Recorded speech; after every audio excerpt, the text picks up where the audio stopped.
안녕하세요. 소아청소년과 전문의 하정훈입니다. 날이 더운 여름이 되면 식중독이 많이 발생합니다. 예전에는 날이 더울 때만 주로 걸렸지만 이제는 집이 따뜻해지고 보관하는 음식이 많아졌기 때문에 연중 가리지 않고 식중독에 걸릴 수는 있지만 여름에는 좀 더 주의를 해야 됩니다. 최근 뉴스에서 며칠이 멀다 하고 식중독에 대한 뉴스가 나오면서 식중독에 대한 부모님들의 관심이 커지고 있습니다. 오늘은 모든 부모님들이 고민하시는 식중독에 대해서 말씀을 드리겠습니다. 식중독은 상한 음식을 먹어서 걸리는 병입니다. 흔히 말하는 식중독은 크게 두 종류가 있습니다. 세균에 오염된 음식을 먹어 생긴 감염병과 세균이 만든 독에 오염된 음식을 먹어 생긴 독소형 식중독 두 종류입니다. 다행히도 세균이 들어가서 몸 안에서 병을 일으키는 감염성 식중독은 사회 전체의 위생이 좋아져서 정말 많이 줄었지만 아직도 많은 아이들이 식중독으로 고생하는 것이 현실입니다. 이 두 종류의 식중독은 병의 원인과 증상이 다르지만 예방법은 두 가지가 마찬가지로 상한 음식을 먹지 않는 겁니다. 상한 음식을 먹고 난 후 원인에 따라서 다르기는 하지만 증상이 나타나는 시간은 빠르면 수시간부터 늦으면 수일에서 수주일이 걸리기도 합니다. 이 중에서도 이미 만들어진 독에 의해서 생긴 식중독은 증상이 나타나는 것이 빠르지만 몇 시간에서 며칠 정도 비교적 단기간으로 병이 지속됩니다. 식중독의 증상은 상한 음식을 먹고 난 후에 배 아프고 토하고 설사하고 탈수가 생기고 열이 날 수 있는데 이들 증상이 다 생기기도 하지만 일부만 나타나기도 합니다. 심한 경우는 탈수로 목숨이 위험할 수도 있고요. 흔히 햄버거병이라고도 불리는 용혈성 요독증후군 같은 심각한 합병증이 동반되는 경우도 있기 때문에 식중독에 걸릴 경우 의사의 진료를 받고 제대로 치료하는 것이 중요합니다. 식중독으로 토하고 설사할 때는 탈수지 않기 주의해야 되고요. 먹는 음식에 대해서 치료해주는 의사와 상의하는 것이 중요합니다. 식중독으로 토하고 설사하면 묽은 흰죽만 먹어야 하는 것은 아닙니다. 아이의 상태에 따라서 먹일 수 있는 음식이 달라질 수 있기 때문에 좀 더 먹어도 되는 아이들을 흰죽만 먹이는 경우는 도리어 회복이 더 늦어질 수 있기 때문에 주의하셔야 됩니다. 기본적으로는 차고 달고 기름진 음식은 피하는 것이 좋습니다. 그리고 설사를 한다고 설사를 먹게 하는 민간요법을 사용하거나 지사제를 의사 처방 없이 함부로 사용하게 되면 세균이나 몸에 나쁜 독성 물질이 나가지 못해서 정말 위험해질 수 있기 때문에 이런 것들은 절대로 해서는 안 되는 겁니다. 그리고 지금부터는 식중독 예방에 대해서 말씀을 드리겠습니다. 대부분의 식중독은 음식을 잘 익혀 먹으면 예방할 수 있습니다. 익히면 식중독을 일으키는 균들이 죽기 때문입니다. 모든 음식은 속까지 완전히 익혀서 먹어야 하는데 가른 고기나 패티처럼 가공된 고기를 조리할 때는 속까지 잘 익히는 것이 중요합니다. 특히 고기를 조리할 경우 센 불에 조리할 때는 겉은 탄 것처럼 보여도 속은 제대로 익지 않는 경우가 있기 때문에 주의해서 속까지 잘 익힐 수 있게 조리해야 됩니다. 흔히 먹는 스테이크 고기는 고기 속 안에는 세균이 없지만 갈아서 만든 가공한 햄버거 패티나 떡갈비 같은 경우는 고기 속에도 세균이 있을 수 있기 때문에 속까지 충분히 익히는 것이 중요합니다.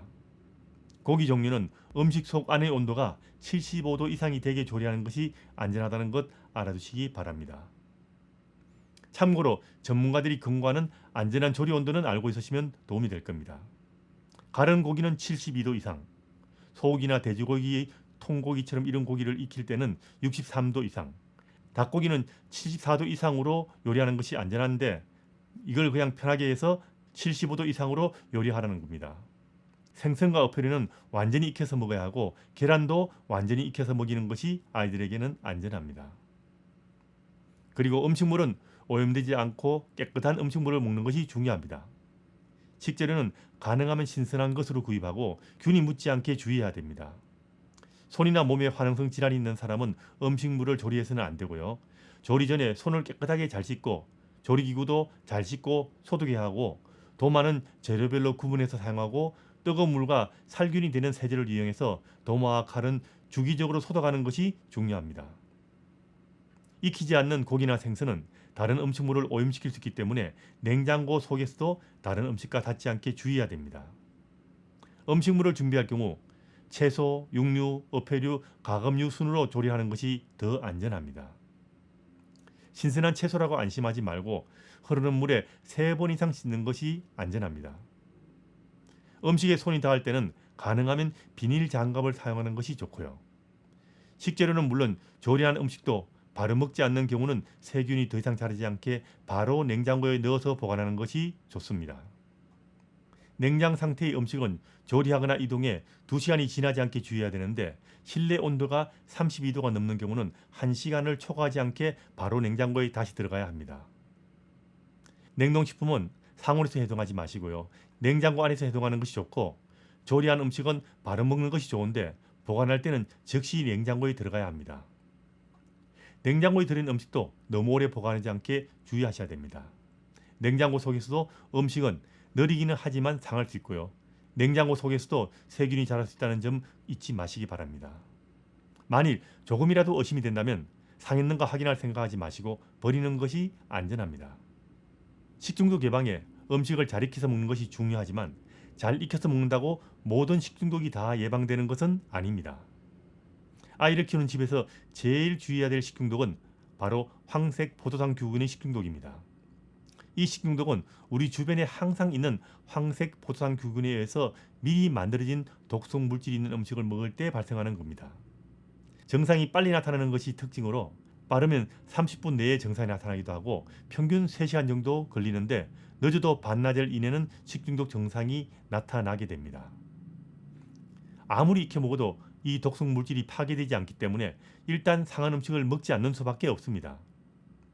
흔히 말하는 상한 음식이란 말과는 달리 황색 포도당균에 오염된 음식은 맛이나 향은 물론 눈으로 보기에도 정상 음식과 똑같아 보이기 때문에 식재료부터 조리와 조리 후 보관까지 주의하는 수밖에 없습니다.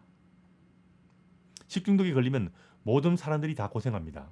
하지만 그 중에서도 아이들과 노인들과 임산부와 만성질환을 가진 사람들은 식중독에 걸리면 더 위험할 수 있기 때문에 특별히 더 주의해야 됩니다. 식중독을 단순히 배탈난 정도로 생각해서는 안 되는 경우도 있습니다. 대장균에 의해서 생기는 식중독의 경우는 일부에서 용혈성 요독 증후군이 생길 수 있습니다.